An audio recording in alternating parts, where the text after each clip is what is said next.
I'm Madison. I'm Chris. And welcome to the most haunted city on earth. Hello and welcome back to another episode of the most haunted city on earth. My name is Madison Timmons. And I'm JT Timmons. And you might be noticing that JT is in the wrong spot today. I know. It's weird, isn't it? Yeah, it is. I'm sure it feels weird too. And that is because Chris is sick. He is not dying. He is just like a cold sick. He's dying. Shut up, Jay. That last episode, that React episode, is the last time you're going to see him. Oh, yeah. Yeah, they got him. It was, they got him. Yeah. The trolls of the internet finally got him. Yeah, yeah. There you go. That's about right. But basically, though, JT is going to be filling in place of Chris. He will be back in the next episode that we film. So don't worry about that. He will be returning to us. But yes. We do have a very special guest today as well. And that is Michelle, or Radar, as we like to call her. Would you like to introduce yourself?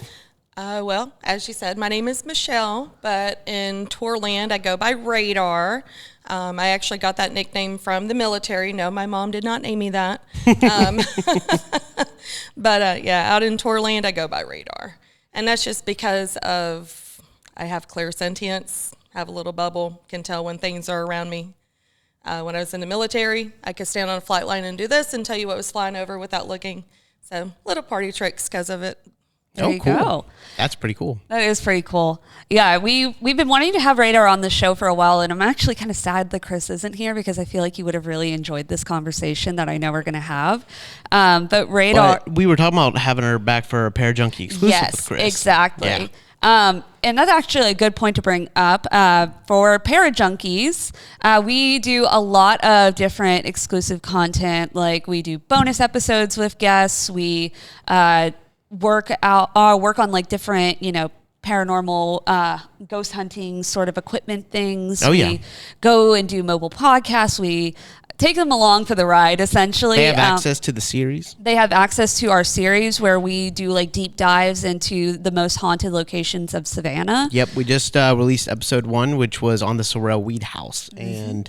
And so far, Parajunkies have hit me up and they've said they've absolutely loved it. So that's really, really good. But join the Parajunkie fam to view those and just a bunch of other exclusive stuff and crazy stuff that we do. We did live streams for Gribble House and St. Julian. Yeah, where they got to talk to us for like 2 hours just privately. So it's pretty cool. Yeah. So definitely consider doing that, even if you just want to support us, because it does help us out a lot. To have those Parajunkies. So if you're on the border of wanting to become one, maybe this is your sign to go over to the other side, if you will. But with that, let's go ahead and talk a little bit more about the clairsenses, which I think is important to know when you're going into Radar's ghost stories, because one of the reasons why we wanted to have Radar on the show is because she has a lot of paranormal experiences, as well as she likes to go ghost hunting, just like Chris and I, so it felt like a good fit for sure. Yeah, absolutely. But she recently went ghost hunting in Arkansas and Texas, correct? And also Mobile, Alabama. Oh, and Mobile, Alabama. So we'll talk about that a bit, but I do want to discuss her abilities first, just like in the way that y'all have heard how I can see spirits and I can hear spirits and things like that. Radar has clair abilities. It's just she has some of the other ones that I do not have. So Radar, would you like to explain your abilities a bit more? Well, I do have clairvoyance and clairaudience like you do, but not as much as you do. Like I like to joke, she's the spirit box and I'm the EMF reader. So we don't really need that equipment when we're both together. So I don't see them very often. I don't hear them very often. What I do is I feel them when they're around more often. That's called clairsentience.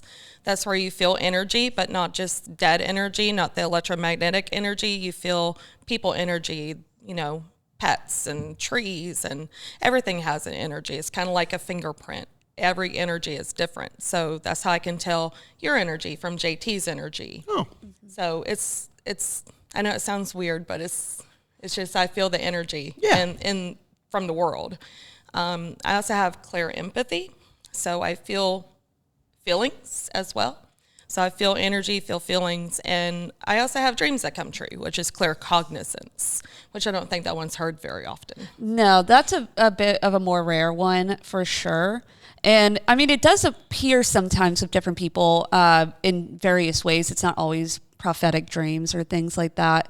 But if y'all haven't watched what was it, Unsolved Mysteries episode? There's a bunch of them like that. No. The one where the lady had the dream about. The dream. Yeah. So there's Absolutely. an episode. The murder. Yes. Yeah. There's an episode of Unsolved Mysteries. I don't know if you've watched it, but Is it the new Netflix? Yes. The new Unsolved Mysteries, Yes. not the old one. Yes, Yeah, the new correct. one.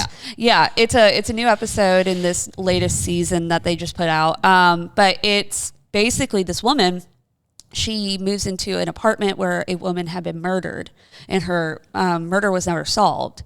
And she had a dream, and she was able to like locate certain things that she shouldn't have had knowledge of. She was able to give names of things, like all sorts of crazy stuff. Like she basically helped solve that murder. Yeah, she it was really funny because you see these cops. Cops are usually very statistics driven. They're very logic driven, and you see these cops like, I believe in ghosts now. Literally. It's crazy. Literally, they're like, "How'd she know that? How'd she know that? But yeah, it reminded me of you a lot because it's kind of in the way that your claircognizance works. But that one was just a very specific situation.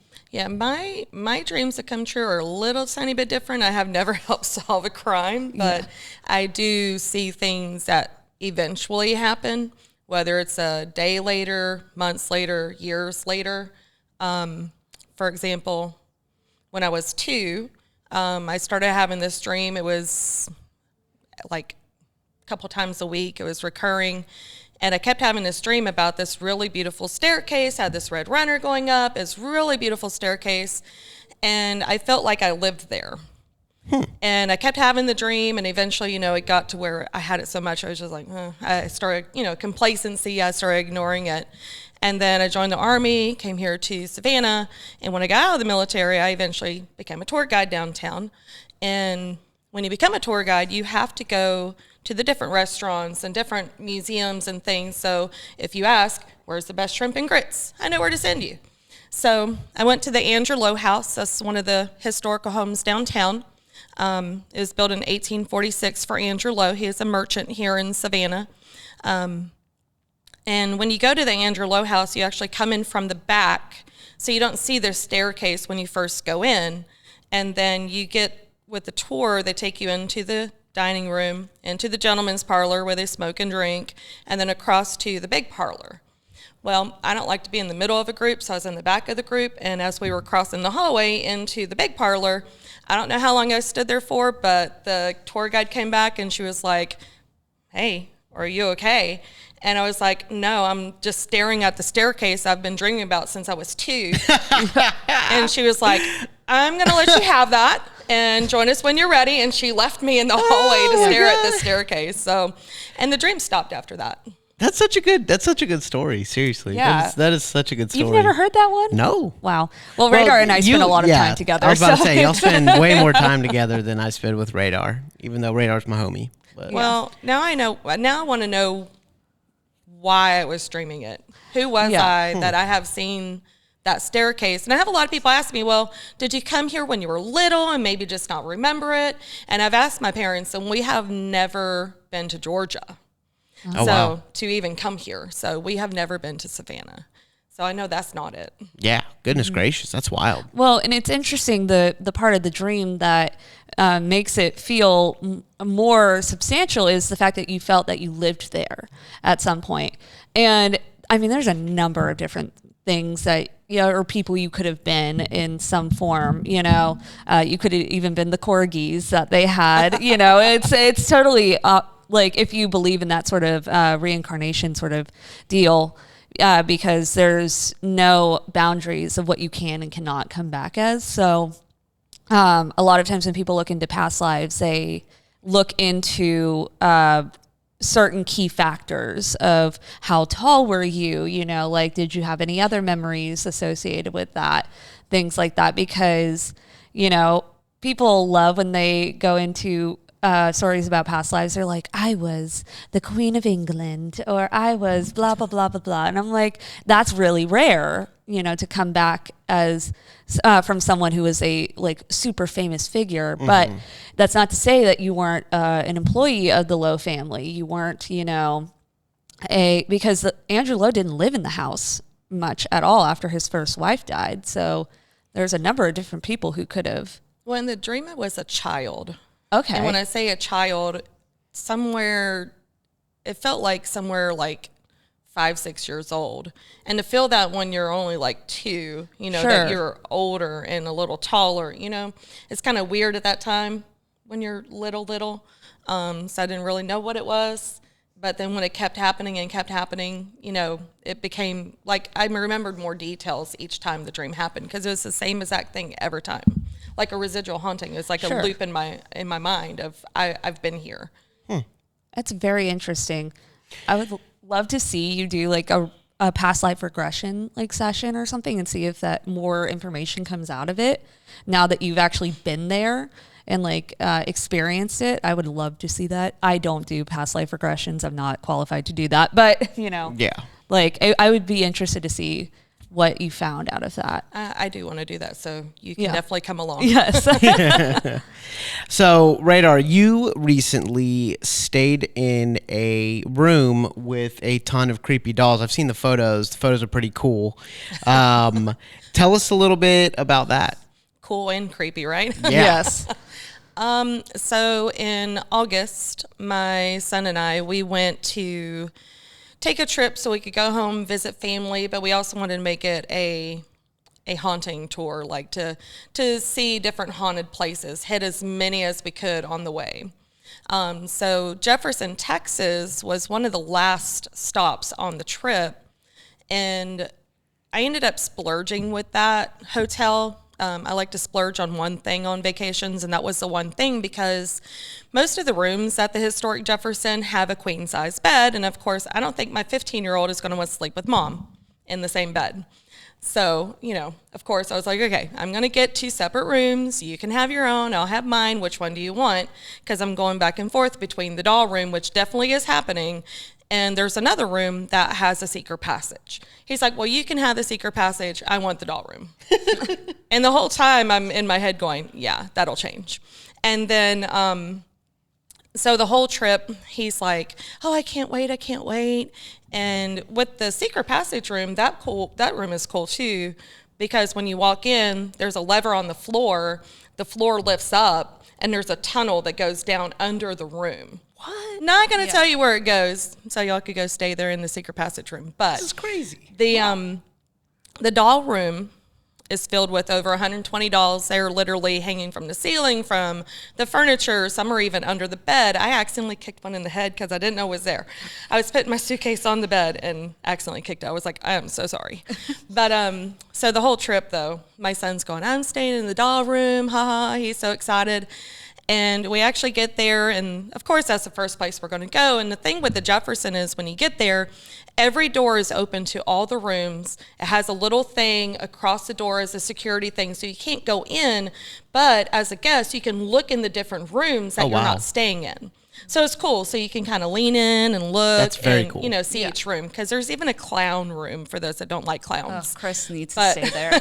Chris needs to stay in the clown room. Yes. Yep, there's even a clown room. But so that's the first place we wanted to go was the doll room. So we make our way up the stairs, and we have one of our suitcases each with us, and we get to the doorway of the doll room, and there is this doll. It stands probably about to my hip, has roller skates on, and it's greeting you. He is greeting you at the door. And my son walks up, looks down at the doll, looks over at me. He's like, nope. And he takes the suitcase, and on down the hallway he goes to go to the secret passage room. I knew the whole time I was staying in the doll room. Hello. It's okay. We had a phone drop. Yeah, excuse my phone throwing. That's creepy. Like how many dolls did they have in it? Over 120. Over 120. Yeah, there's at dolls. least 120 in the doll room. That's disgusting. And so, That's disgusting. I hate dolls. Y'all know this. I don't like dolls. well, after my son walked down the hallway, I'm looking at the doll, and you can see its eyes kind of flitter a little bit. like he's, eyeing me. And I'm like, well, hello. It's like, I'll be nice to you if you're nice to me. Are you a good doll or a bad doll? And I could just feel it because I don't really have clairaudience in the way Madison does. It comes over more like a telepathy kind of thing. And it was like, I get it through the feelings that they're sending. Sure. And so it's like, I don't know, are you a good human? I was like, just don't murder me and I will leave you alone, I promise. Wow. So that was the first experience in there. When you go in the room, there is a doll that is over top of the mirror on the dresser. The entire time, he was not afraid to watch where I was walking. His eyes were... So you saw these dolls move? Their eyes were moving. Their eyes were moving. I know that the skater doll moved through the night because I did place something behind it and measure how far it was. Wow. And the next morning, he was further away. And throughout the night, I would hear pitter-patter going across the room, like literal, like someone's walking across the room. And I would open my eyes long enough, count dolls. Okay, they're all where they're supposed to be. Please don't murder me. And I'd go back to sleep. LOL. Yeah. There was a doll that was hanging above me. He was quite precocious because he would sit there and go, and you would hear his feet just kind of on the headboard. And I thought maybe it was because I was moving in the bed, when I would roar or something. And I finally decided, okay, I'm going to lay back and I'm just going to lay there and wait. And then I heard the start happening again. And I look up and his legs were just... What? Yeah. They were moving? Mm-hmm. This is why I don't like dolls. Oh God, that's horrifying. So do you think that they I'm not familiar with the hotel, but do you think that they put like mechanics in the dolls and like control them? They admitted to one that had mechanics in it. Okay. And I believe them when they told me this. Okay. It's the one that's outside of the room. As soon as you walk up, it is motion censored, so it's supposed to scare you when you walk up to the room. Not that the skater doll isn't already making you nervous, but it's like as soon as you walk up, it goes, and its head turns. So they admitted to that.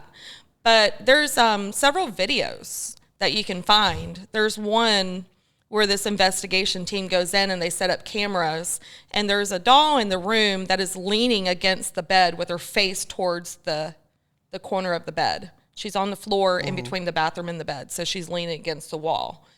And in the video, they barely catch her. She comes up over the bed and looks, and then looks straight at the camera and then back down. No. I would lose my mind. I would literally. I think that was the one that was moving. Oh, I'm sure. I think she was the one. But they just had another video they posted a week ago. And I don't know the Jefferson's website. Maybe it's just like their hotel website. I'm not sure the exact, but it's on YouTube as well. They have a YouTube page, and that's where they posted it. But they caught a video of this doll that's out next to the door. It's up to the right of the door. Sure. And he's in his box. Kind of like the one in Florida that's in the box and moves. Robert. Yeah, Robert. Kind of like Robert. And they have this camera focused on it because there was people saying that it's moving. And so they wanted to catch him moving. And so one night they finally caught him, and he stood up in his box and then leaned forward and boop, fell against the box and then was moving some more. So he definitely was moving. All right. I really want to go see the room. Yeah. How much is the room to stay? Just off the top, if you remember. Total for both rooms, I think I spent between $300 and $400. Oh. So it's pretty standard hotel room. It was room. worth it to me. Yeah. But I got 2 rooms for that. Yeah. That's not bad. That was my splurge. So I didn't find it. The price I paid for 2 rooms, I didn't find it unusual. Yeah, I would Not agree at all. with that. And especially for how much activity happens in that hotel, it's worth it. It's, Well, it's not surprising that it has all the activity, because the second you walk into the building, you feel like you've walked into like an antique store or a thrift shop or like an old, farmer's market of some sort, where there's just stuff everywhere to look. And there's so many antiques that are in this building. I mean, I felt at least 20 different entities in this building. Mm-hmm. I wouldn't be surprised if there wasn't more. I wouldn't be surprised too, because we've talked about that a lot, that antique shops are always very haunted because of the fact that those are items that you don't know what their history is. You don't know what people had an attachment to, especially with dolls. They are like the most commonly possessed item because it's the closest thing to being a human vessel. Because they can move around, they can skate around, they can watch things through eyes. I'm like, that's horrifying. So I recently doctored a video, not doctored. Or a photo. A photo. No, yeah. What am I talking about? I don't know. I'm going crazy. I recently edited, I guess you could say, doctored too, a photo where you were like, JT, there's something over there by the, what was the elevator? It was the Elevator. Yes. And I'm like, okay, I didn't see much. And then, when I take a photo into Lightroom, I do all the normal stuff, lift the shadows, I adjust contrast to see if there is a contrast and if that contrast makes a face more defined. And so I did that, and I immediately was like taken aback because you saw it and I didn't, and then I saw it immediately once I started to make that S curve for contrast. And tell us a little bit about that and like the photo and that stay at that hotel. So that was actually in Eureka Springs, Arkansas. That was at the historic Crescent Hotel. That's actually for those that have heard of Nurse Ratched. She worked there for a little bit before all of her like real big controversy later on. But the Crescent, that hotel came about at a time when people were going to the hot springs to get healed, and there was this doctor. He wasn't really a doctor. He said he was. He actually was advertising for people with cancer because it started becoming a thing. More and more people were coming up with cancer, Just tobacco? And probably, but yeah, and a number of different things. So, Sugar and the tobacco. makeup that they were wearing and all sorts of stuff. So. yeah, all sorts of stuff. Lead paint? Yeah, exactly. So This doctor, he was looking specifically for cancer patients, and he was advertising he could help to heal them or try to help to heal them, and he was running these awful experiments on these people. I don't remember fully what he would do, but there was this one experiment he would do where he would take like apple seeds and like other poisonous things, because apple seeds are poisonous. That's why they say you shouldn't eat them. And he would put like 4 or 5 different things, mix them together, and make these people take it as medicine to see what it would do to them. Hot. So he was a pretty gruesome person. And so that was our first stop on the trip, and we were excited about that place too, because it's a beautiful piece of property. And when you go in, you feel like you're taken back into the 1800s just because it looks almost like it did then. And it's got the beautiful dining hall. You could go in, have your lunch, your breakfast, your supper. Has like all the games in the back where you could go into the pool or, do croquet and, those kind of things like they would have done back then, the fun games they would have done. And so it was fun to stay there. Well, we ended up walking around the hotel. We were taking pictures, and then they do offer ghost tours at night, which there's one of their tour guides actually has been on some of the ghost hunting shows. They've interviewed him because he's had experiences there, and I'm so sorry I can't remember his name. But we were on the tour, and you eventually end up in the basement where the morgue was at.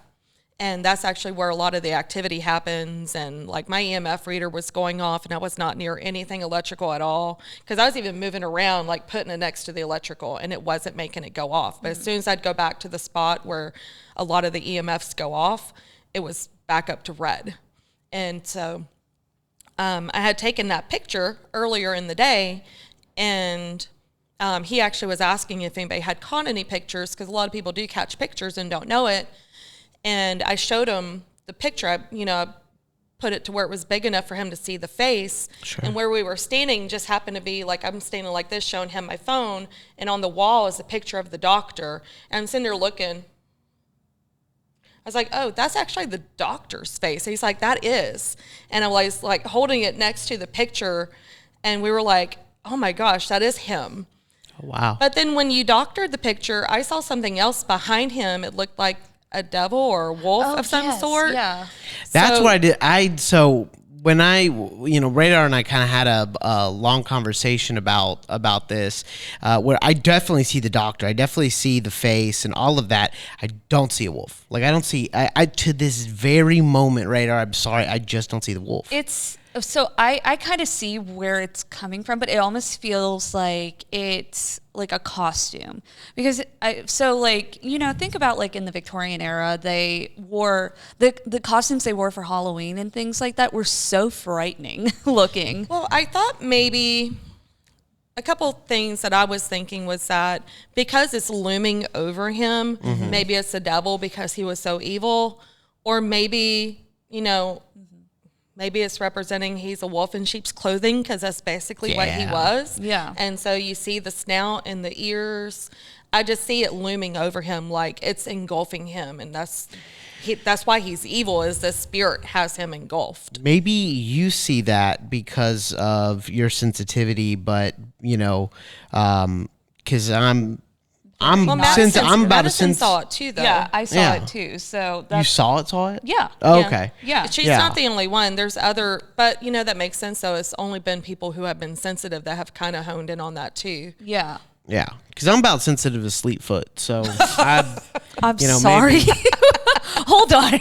Pause right there. I'm sorry. What are you a sensitive of a sleep foot. Where on earth did you get that saying? I don't know, Southern. I mean, he just probably my Mimi or. Oh my God. But see, though, a foot that is asleep is very sensitive to like being tingly and being touched, and it's like super sensitive. So I don't think it's a. No, I mean my foot goes numb when it goes sleep. We're getting into sleep. I cannot relate. It's not a woke foot.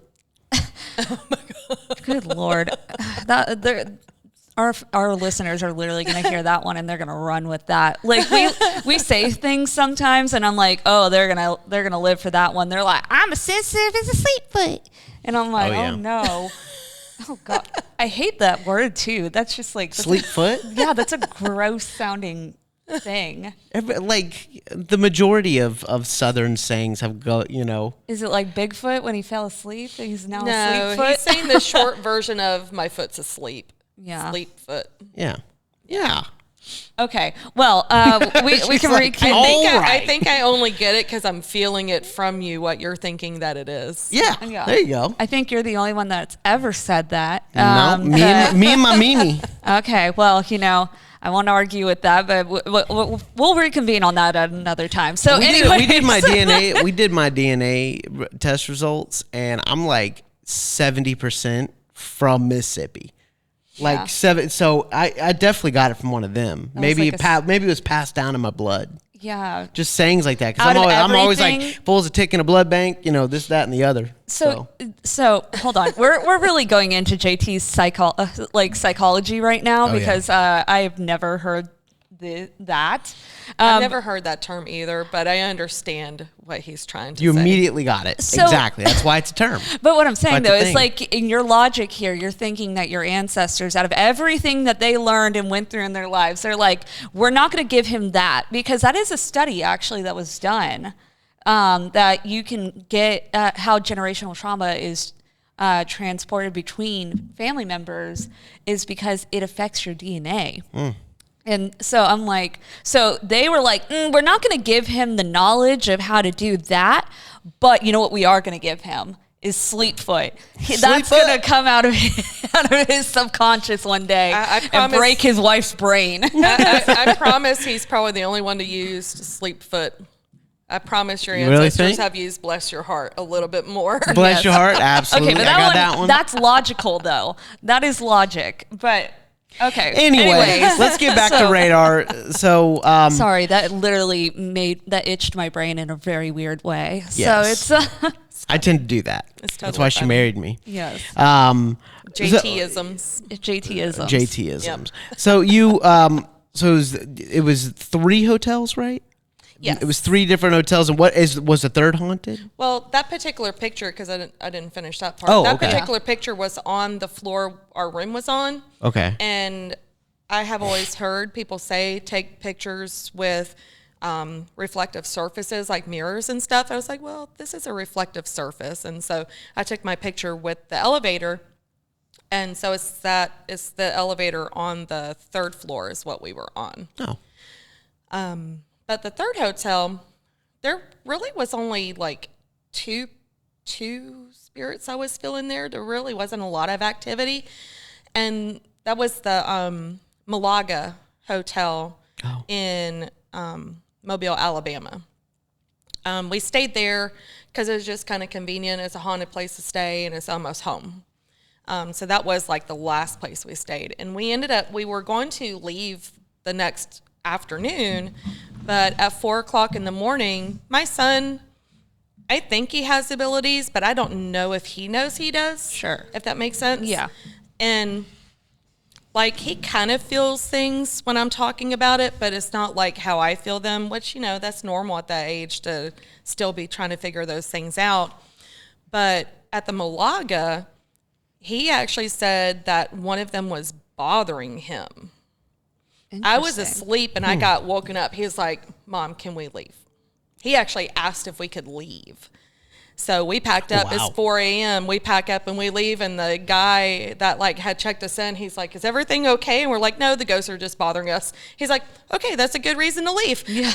Wow. So what was the spirit doing? He didn't really have a big explanation other than that she was bothering him. And he said she is bothering me. Oh, wow. And so for him to pick up, it was a gender, female, yeah. which is what I was feeling the 2 spirits were females, which this hotel was built by these 2 sisters. Their husbands built this house for them. And if you look at a picture, you see it's like kind of like the Mirror House downtown here in Savannah. It's identical. Sure. Okay. So that's who the house was built for. So I'm wondering if it's the sisters that are haunting the building. That, when you said it's 2 sisters, that's where my brain went. I was like, oh, they probably have some type of attachment there. I mean, that's usually the most common, way a ghost kind of sticks to a place is it was something built in honor of them, or it's some place that they had a lot of memories or things like that. And maybe she was just irritating your son for some reason. Who knows? I don't know. Other stuff was going wrong in the room too. Like the AC would go on and off on its own, and it literally cut all the way out, and they had to check it to, and they got it working again, but it went out again, and just other stuff was happening that was kind of weird. Like the TV was turning itself off, and I tried to go to sleep, and then 4 o'clock in the morning, he's here. Can we leave? Oh my gosh. That's what he said. He's like, wow. I know you're sleeping, but can we leave? I was like, why? He's like, because she's bothering me. And I was like, what do you mean she's bothering you? The spirit, she keeps coming in here and I can feel her. He's like, I want to leave. I don't feel easy. It's like, he wasn't feeling easy about it. Huh. He's like, can we just go? So we packed up real fast. Which one was this again? Which hotel was this? Malaga. The Malaga. Okay. The Malaga. So we had the Jefferson, the Crescent, the Malaga. Yes. Yep. Okay. The historic Jefferson Hotel, which is in Jefferson, Texas, which is the cutest little town you could ever visit. And then the Crescent Hotel, that's in Eureka Springs, Arkansas. And then you have the historic Malaga Inn, which is in Mobile, Alabama. And all 3 are stupid haunted. The Malaga wasn't stupid haunted. It was just kind of. Yeah. There was those 2 spirits. That's all I felt. It felt really, at first when I got there, I didn't feel like there was really anything going on. It was more later on when we were really, really in the hotel room and stuff was kind of happening a little bit. But yeah, the Crescent, you could feel it. Okay. And the Jefferson, the second I didn't even get in the building and I could feel it emanating from the building. Yeah. So the second I walked in, it was like just feeling the energy and the feelings. It's like a tidal wave that comes over you when you can feel those things. Sure. So definitely there's the Jefferson, I would say out of the three is the most haunted of those three. Okay. Because they kind of own it. There's at least 20 that I felt. I'm sure there's more. It just was an overload at the time. Gotcha. So taking a step back from the vacation, more just about you, Radar, what is the scariest thing that's ever happened to you? When it comes to spirits. Oh, yeah. Yeah. That. Not like, yeah. When it comes to spirits. I would say I have had a demon follow me. Okay. Oh, yes. Tell us about this. I like this story. So there's and I'm not going to say the name of the business because I don't want them to be bombarded, but there's a warehouse out in Pooler, Port Wentworth area. It's right about where Mulberry Grove Plantation would have been. And I used to go clean this business at night, and all sorts of stuff would happen. Like the lights would turn themselves off. I'd go in the bathroom to clean it. The light would turn off. The door would shut. And I'd be left in the dark, trying to find my way back to turn the light on. And you could just feel like at the back of the warehouse, I always felt like there was something back there that was like watching me constantly. And this energy felt really super dark. And the one time I braved going back there, there was like I was hearing noises, and there was a couple of times like something fell from the shelves that probably shouldn't have fallen. So I was like, I'm never coming back to this park. It doesn't need to be that clean. Gracious. But eventually I started feeling like whatever this was following me. Okay. Like I could feel the feeling, I could feel it. And so I started having things happen to where like I was getting really sick. I was having these weird accidents, kind of like you saying that, when the doll, your grandmother's doll was in your trunk and you would have these little accidents. I was having little accidents. Like I broke my left foot in 3 places because I just tripped on air. And it felt like something, put its foot out and tripped me. But I was the only one there. Gracious. So eventually, it took a little bit of doing to get rid of it. Demons are not the easiest thing to get rid of. Everybody says sage, sage, sage. Sage does not work on those type of demons. No. This one, I don't know how to describe it really. It didn't feel like other dark entities that I have felt. It felt like it was an ancient kind of thing. And the only way I can describe it is if you've ever seen Amy Allen on Dead Files. There's an episode, and I don't remember what episode it is. She actually, I'm watching it, and she starts describing what is following me because it's in this house that she's in. Wow. And I was like, that's exactly what is following me. And she was kind of trying to help them figure out how to get rid of it, which helped me to figure out how to get it to go away. So that's probably the scariest thing, because there would be times I'd be like driving down the road and I would see the shadow kind of like following my car. And it'd be a thing like I'd be driving and it would be like out of the corner of my eye and I would see it and it would like duck down to where it would hide itself. Yeah. Because I had seen it. So that was probably the creepiest thing that's ever happened. But I don't know, the other night I saw that dark entity crossing Colonial Park Cemetery too. So that was kind of a creepy experience too. You saw a dark entity crossing. It's the one that we were talking about. How the photo? Yes. Oh. Yeah. Where it was. You got hella photos. Yeah. You have so many photos. But that's not my photo. It was That was a a guest guest. photo, Oh. which was really Yes. weird because we were just waiting for everybody to get on board the trolley. And I was talking to Madison. I was like, hey, did you notice that? Because we were doing the tour, the underground, and I'm the driver for that, the main driver. And we were going around Colonial Park Cemetery. And I asked her, I said, hey, did you notice I was going a little bit slower than normal around the cemetery? She's like, actually, yeah, I kind of noticed that. Well, why? And it's because when I was going around, and I saw it last week too with Maddie. Yeah. What? When we were going around. Yeah, he's starting to show himself to me now. And so Oh, man. we were going around, and we were going on that western edge along Abercorn. Yeah. Sure. And where all the dogs freak out, if you remember Yes. that. Yes. yeah. And so I'm driving, and I would slow down because I didn't want to hit anybody, but I'm sitting here trying to, look to see exactly what it is so I can remember as many details as possible because I don't see them often. Yeah. And so, and I was like, hey, yeah, the reason why is because I saw the thing, skulking across the cemetery. Kind of reminded me on the Pirates of the Caribbean, the ghost, the pirates at night when they turn into skeletons, when they go to attack the British ship and they're in the ocean and they're going really slow and they're creepy looking as they're going through. That's what he looked like. Oh, wow. He's in there and he's carrying his musket. He's just skulking across. He felt dark, but he felt protective of the cemetery. Okay. And so we were talking about that, and there just happened to be a guest on board. Her name's Courtney. And she was like, I was here last year for a bachelorette party, and I caught this photo. Is this it? And she holds up this photo of him, and I was like, yes, that is exactly what I saw. I was like, can you send me that picture? So that's how I ended up with the picture. I didn't take it. She did. But, Oh, cool. Do you think she'd be okay with us putting it on? I'm sure she would. It's I could text her and ask her. Yeah, Yeah. if you would, that'd be great. So the podcast can see and all that. yeah. It is a freaky looking photo. Because like a couple days after she showed it to us, Radar and I actually went back to Colonial Park Cemetery and tried to figure out exactly where it was. And there's no way, the lighting would have affected it or anything like that.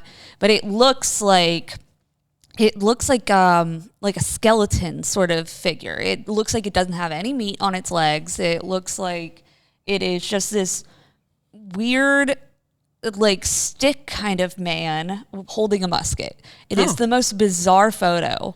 But yeah, we went over there and we found exactly where it was, and you could feel it. You could feel that there was something that was like noticing that we were looking for it.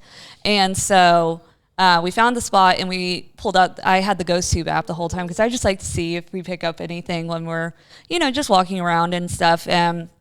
Immediately, I was going to point out something to Radar. I'm like, hey, Radar, did you see that over there? And immediately because it was standing right in front of me, and it goes, devil. On the ghost tube app, and we're like, okay, great, cool. So we're gonna go over here now. But it's such a weird entity, and I don't know exactly what it is. Like, it feels almost like a guardian spirit, but it's odd the way that it projects itself. I doubt if it's it the is. devil. No, I doubt it too. It was mostly trying to get a reaction out of us. But the feeling I was getting from it feels dark, but it feels protective. And when I was watching one of your episodes of, the podcast, there's one where Chris is talking about portals and how there is a spirit that guards the portal. And that's what it feels like he's doing, is not really guarding the cemetery, but he's guarding that area and guarding the other spirits that are in that area. Sure. That is the feelings and energy that I was getting from it. Yeah. And that makes logical sense, just in the way that something that we both have seen on a number of occasions in Colonial Park Cemetery, and I think I've talked about this before, is there's this one corner of the cemetery that just is always hazy. It is always foggy. Sometimes you'll be sitting in it, or like you'll be sitting in that area on a bench, and you'll notice everything looks a little bit hazier around you. And there have been times when we've driven past during the tour, and we were both like, what? Why is there so much fog over there? Why is that one specific corner the only place that is foggy? Yeah. And it's the corner that's back by the entrance where the playground is. Yes. It's that specific corner back there. And so we've kind of had that working theory of like, well, maybe that's like where that portal sort of is, which is not out of the realm of possibility for sure. So, but definitely a creepy photo nonetheless. So, but with that, this has been really interesting. We need to have you back on when Chris is better, So that way we can talk more, because there's like a million different Definitely. stories that just even I know that we That didn't I've get told to, you. that Yeah. we haven't like covered. So I feel like it would be interesting to do that. We definitely talked about we want to do like a Parajunkie exclusive episode with you. Yeah, So- we're definitely doing that. Yeah, definitely. So we are going to need to wrap things up, though. So thank you so much for joining us today. Thank you for having me. Yeah, absolutely. But if you don't already follow us on social media, you can follow us under our new TikTok account name, Haunted City Podcast. We changed it over so that we could separate things a little bit. So that is going to be exclusively podcast content. If you want to see more about our immersive theater, you can follow Savannah Underground. And then you can also follow us on Instagram at The Most Haunted City on Earth. If you want to become a Parajunkie, you can find us on Patreon is it still under Savannah Underground? Cool. Excellent. And then we also have, I was going to say, if they want to see some of my adventures, I do have a TikTok. Yes. Okay, On the Radar 9. Really easy to find. So if you want to see some of the adventures I've gone on, I'm slowly putting stuff on there. So absolutely. Cool. Yes, definitely go check out Radar's or TikTok, because she's got Radar on the Radar 9. Yes. Got it. So definitely check that out. And then also, if you are looking for merch, if you want to wear, the most haunted city on earth on your chest, or on a fanny pack, or on a beanie, or things like that, you can find it on hauntedcitypodcast.com, which is our website. That's it. So awesome. Well, thank you guys again for always supporting us and all your continuous listening and interactions. We will be doing a Q&A when Chris gets back. So if you want to ask any questions, you can utilize the Q&A button on TikTok. Make my life a lot easier, because if you just comment in the comment section, there is not a guarantee that I will get to it. So definitely utilize that button. But thank you guys again. And my name is Madison Timmons. I'm JT Timmons. And stay spooky, y'all.